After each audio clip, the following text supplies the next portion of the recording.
නෙළු අත්තක් හම්බුණා.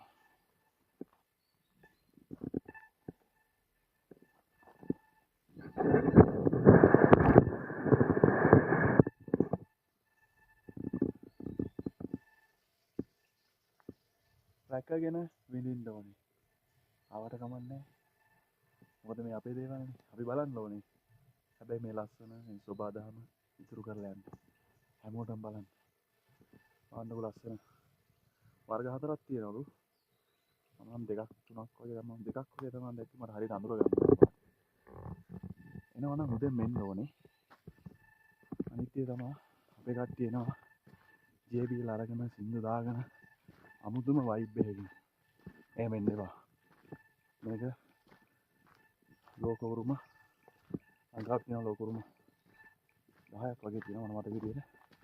මේකත් එක්කන මේවා අපි රැක ගන්න ඕනේ අපේ අනාගතේට. මේක ආශිර්වාදයක්.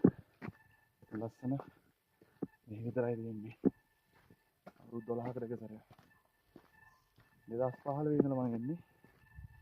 මේ පාර තමයි මට බලන්න හම්බුනේ.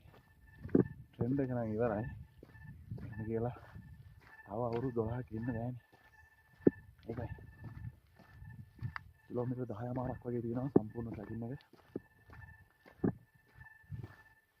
ආසිනවල යන්න මරණ ඉතර ගානක් නැහැ. මාත් එක්ක ගෙස් කෙනෙක් ආවා යා. ඉස්සරහින් යනවා. අපි එන්න නෑ. මම මේ ලස්සන වේද ලස්සන කුරුල්ල බල යනවා.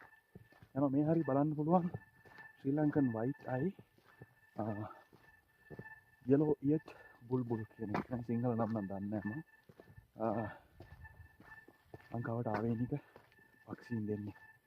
අවදානම් આવොත් යාළුවත් බලාගෙන යාළුවගේ කුරුල්ලු හඳ අහගෙන ලස්සන ඉඳගෙන යන්න පුළුවන්.